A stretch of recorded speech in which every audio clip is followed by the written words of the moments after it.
talk about the nominations for Game of the Year. So let's just say what's out right now. There's a bunch of nominations out currently, and we're gonna go through the list. I mean, I think there was 113 games. I think Nintendo had a bunch of them. Sony had a bunch as well. But I think what we have right now, just Game of the Year, not adaptation or anything like that. We have on the list. What do we got, Mitchell? I think we have Legend of Zelda, Super Mario Brothers Wonder. We have Resident Evil 4. I believe we also have Baldur's Gate 3, Alan Wake 2. And did I miss one? Oh, yeah, I think I missed a bunch that were not even in the list, but we'll talk about that right now. Oh, yeah, we're going to talk about that. So how do I feel? Here's where I feel. And I'll be honest with the Game of the Year list because there's a lot to get into. First things first, survival horror games are back. I'm just going to say that. First and foremost, Alan Wake 2, Resident Evil. Resident Evil 4, survival horror, to be in the Game of the Year conversation is actually big for not only the franchise, but big for Resident Evil, big for Alan Wake, and things like that. Now, with that said, I feel like there's a lot to discuss because I personally believe Resident Evil 4 Remake should not be in this conversation. Do we agree? Yeah, I mean, I've never played Resident Evil like how you do. I don't do the horror because it's terrifying, man. Like, real talk, that stuff just scares out of me. You know what I mean? I can't even deal with it. But, you know that, like, we can't even watch horror movies. Like, you're like, yo, come see this movie, and I can't. I just, church. Well, I watched you. I remember that Saturday when we were together. We were watching Devil's Advocate, and you kind of were like, ooh, ah. Oh yeah, but that's like 19. That's old, right? But I mean, and the graphics are not like like I can get past that. This stuff is so realistic right now, bro. I have an imagination and I'm a creative guy. It's just trauma at the end of the day. But Resident see Evil the stuff 4, like around the house. You think you'd see the stuff around the house or like I'm down alone the street? Most times, so I hear stuff. They say it's science, but whatever. No, I'm not even gonna be that guy.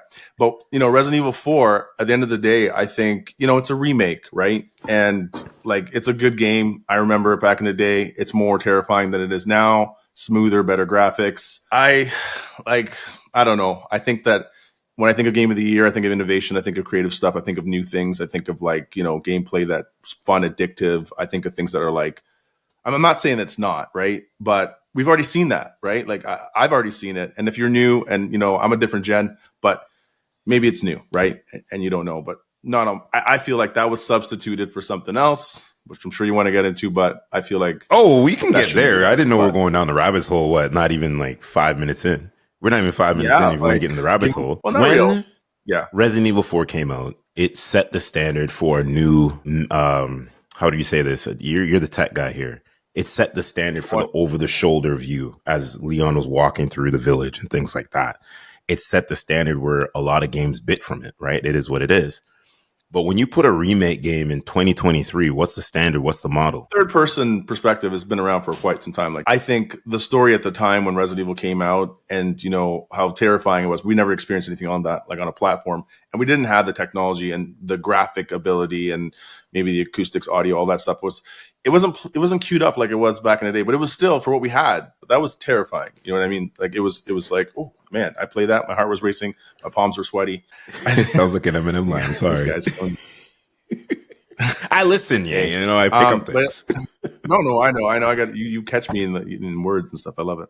But no, I feel like, it's a good game and it's Capcom. They're like industry giants. They've been around forever and they make great stuff. Right. So end of the day, I'm surprised Street Fighter 6 didn't come into that. I know it's also an adaptation. It's a remake. It's kind of like whatever, but it's a new version of Street Fighter, which plays like I've been playing that since I was a kid, right? And it's amazing. And they've introduced some things into that game that, they try to fill it out for everybody else so, everyone can just jump in and play. But the play mechanics, the game, the fun level, just jumping in, if you want to just, have a round real quick and you're out, there's really no commitment, right? So I'm surprised that didn't make it, versus Resident Evil 4. Powers that may be, I don't know.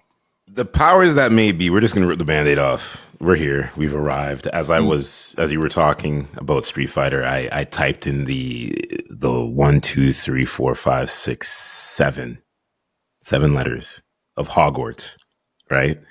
And it's, we get it.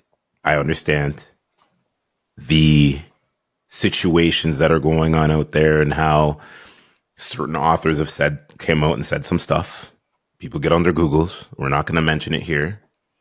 But for Hogwarts to not get at least any nomination, any mention, is insanity. It's actually insanity. I'm going to say it. It's insanity. It has so much to it because it's like, if you want to talk about, okay, we look at the list of the 6. You put Hogwarts in this, it's got its own fan base. It really does. Yeah, it's always had its own, it's a unique genre. It has its own fan base and stuff like that. But like, I played the game, and like, for the first little bit before even doing any missions and things like that, I just went around. I was like, Revelio. I was just revealing everything because that technique, that mechanic was so cool, and I thought, wow. I got a little annoyed with certain things. There was like, like you had to pick these locks to get to the, certain treasures or like get benefits, and they weren't even worth it. The time you spent trying to unlock these things, and then when you got to it, the rewards were, to me, weren't gratifying. But like, I mean, it was a fun game. It had some repeat mechanics like most games do. I love flying on the broom. I thought that was sick, just the magic. And like, it wasn't a bad game. I just feel like, I mean, they didn't put Quidditch in there for whatever reason because they're working on some stuff, I guess. And, who knows the second iteration. But you're right. I think there's a lot of politics around that one. It should have got some sort of recognition, I feel like, because it was a good game. And, I didn't actually get to complete it. No lie. I got carried up in another game that didn't make the list, Final Fantasy. But, like, I wasn't bored. I wasn't like, but there was a lot of tedium to it. There was a lot of things that just like felt like I can't grind. I can't do this. But fans and stuff like that would love it and just do that. But you're right. I think that should have been also at least nominated for something, maybe game direction or I don't know, something. It didn't make the cut as well. So, well, I like to, again, I might bring a little tiny little controversy to this. When you type in Hogwarts into Google, all you see is just a trending thing of the game. Now, did the powers that be reshift some of the narrative as far as why it's not being positioned as game of the year? Because all I see is when you type in Hogwarts right now, is it just shows me the game. It's, giving me game trailers. It's showing me their Twitter, showing me their X platform. There's nothing else being said. And I'm like, I talked to a pretty established Twitch streamer back last year, and there was petitions where they were signing that they didn't want any of the streamers to play the game because of the comments that were made by the author that wrote the Harry Potter series. Like, I get it. I understand. I think there's criteria that they measure, right? Like, I mean, there's obviously got to be a list of things that they're trying to measure for what makes game of the year, whether it's sales, popularity, I don't know, some new mechanic, fun, whatever. But I think, I didn't think Hogwarts was at the bottom of the retail list, right? As far Did it not do 800 million? Sold. Did it not do 800 million from the last time I checked? I don't know the exact numbers, but I know it did well, right? It did better than most games, right? So maybe it wasn't a sales or retail issue, a units thing on that metric. But like, I don't know, like fans of the game, yeah, they abide by it. They love it. They think it's great. I don't want to get into whatever, but at the end of the day, I think if it's a good game, it's a good game, or at least recognize what it's worth. If we want to segue a little bit, Final Fantasy. I played a lot of Final Fantasies, and this last one, I was like, wow, a little slow in the story. Sometimes it dragged out. Felt a little Devil May Cry. The mechanics were really crazy, but like, it was fun. Like and a graphic tour de force. Like when I saw that, I was just like, my mouth was open half the time. Like, wow, what's going on? Oh yeah. Right. When you were playing it in front of me, I sat there and had my mouth open, and I was like, yeah, what is this? The speed runs are cool. You can go back and do the story's great. I don't know if they felt like this was redone again too. Like, it was another adaptation. Don't do it. I'm not doing anything. Brought together. No, you're doing it. You're doing it. But anyway, what am I doing? No, I just feel like, oh man, just let us go. Let's just go, right? Because in your mind, this guy's sitting there going, "What was he saying?" But your face says it all. I think it's funny. There you go. Feel better. Let it out. It's good. I'm okay. Broad shoulders. But no, I feel like Final Fantasy VII, they did a remake, and there was like 2 already, and like the game is like chopped up in quarters. So you're gonna have like maybe 4 or 5 different games of the same one game, just better graphics, better controls, better whatever it is, right? So we're on this remake trend. I think that Final Fantasy should have got at least a nomination. I feel like Street Fighter 6 should have probably been in there. I mean, I'm like, look at this game, bro. Like, I mean, you haven't even like this game for me. I wasted a lot of hours. I think I platinumed that. To tell you the truth. Let me play God of War devil's was one of the advocate. games, Let me right? play devil's advocate. Sorry to interrupt. Let Yeah. me play devil's advocate. Do you No, it's all think good. we didn't get Final Fantasy in the game of the year for 2023 because we had it last year with Elden Ring? Because it has kind of the same playing mechanics with the boss battles. Yes or no? Not really. Elden Ring is a different type of game in that sense, but like Final Fantasy is, they changed the way it plays a little bit, so more action adventure, like more like Elden Ring is particular, and that So game you're is telling me the unforgiving boss if you battles were not yep. particular? No, they were good. Like I'm not saying that. What I'm saying is like Final Fantasy is a little more forgiving than say Elden Ring, right? So Didn't look like that first and boss as battle far you showed me. I was not did not look unforgiving. I was sitting there shaking. I won't lie. I was yeah, like, but you could do things in the game like there are certain jewels you could get and you can automate it so that your attacks are like the system helps you out, right? Like you can play or you can manually control it. So you pick how deep and challenging you want that game to be. Elden Ring, oh man, I don't want to get into that, but that game is fun, but you got to be patient. a lot And of if you're controllers not, getting snapped out there in oh the yeah, video game world. I squeezed the controller tight a couple times playing that game.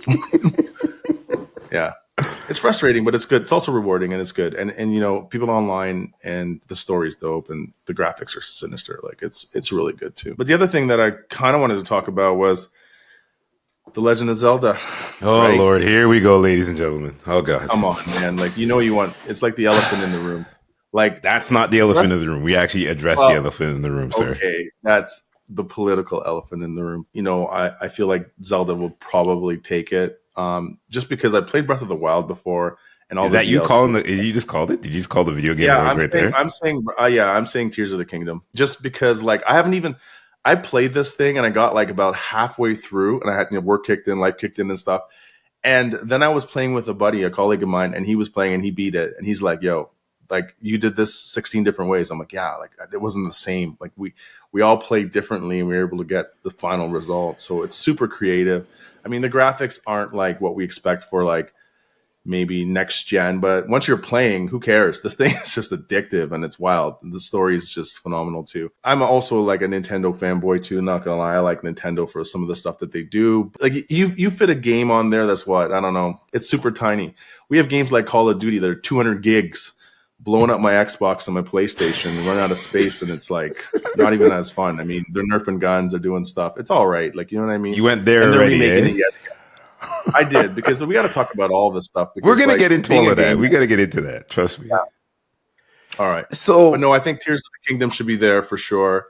Mario Wonder, I haven't played that. I heard it's really fun as well. I just looked at it when I first saw it. I thought, oh, another platform, another Mario thing. I really didn't gravitate towards it, but a lot of people are saying, yeah, wicked okay. fun game. So here's the thing I'll give you about Nintendo. I think Nintendo geographically has had one of the best years in sales in metrics. Mario movie that came out, you got Mario Wonder, and you got Zelda Tears of the Kingdom. Right? Yeah. My Nintendo days have been passed since River City Ransom. Does that make sense? Ooh, okay, yeah, but yeah, I went there. I went well, there. I arrived to PlayStation late. Like I was into like N64, Nintendo, Super Nintendo, Sega Genesis, TurboGrafx 16, Neo Geo. If you're on the grid, you know what that is. So then I just like I think the thing that changed it for me wasn't PlayStation 2, it was PlayStation 3. And when I saw Ninja Gaiden, I was a fan of that game and a bunch of other games that were on that platform. And the way it looked, I was just like, wow. So I took a look at PlayStation, and I never looked back. And it's been really good since. But long story short, PlayStation should have been Nintendo. You can comment about that if you feel like it, because you know how it was the whole story. But maybe Nintendo messed up. But I don't know. I'm just gonna But sip my coffee here. I'm out the conversation. they're doing well. No, I'm just saying, like I think that Nintendo has the ability to have a console that is truly next gen, like amazing graphics, whatever. But they know their demographic and they know who they're targeting, and they're doing well. I think it was Pokemon Go that really revitalized that company. So yeah, still I feel like Nintendo has a place in these nominations. Legend of Zelda: Tears of the Kingdom, Spider-Man. Whoa, Let's wait, talk wait, about that. wait. Let's stick with Nintendo here. Let's stick with Nintendo for a sec. So, okay, I've seen the little bits and pieces at your place with Zelda, right? Tears of the Kingdom. Cool. All right. We're back at the game of the year. We're looking at the criteria, right? So with this criteria, okay, Legends of Zelda, Tears of the Kingdom is there. Super Mario Wonder is there. Right? Alan Wake 2 is there. Okay? We haven't even touched on Baldur's Gate. We're going to get to that, right? Because I don't really know much about that personally. You will know a little bit more there. Mm-hmm. The criteria of the three that we just mentioned. Now, let's just say Hogwarts doesn't have the controversy around it. Which one of these games of the 6 games gets removed?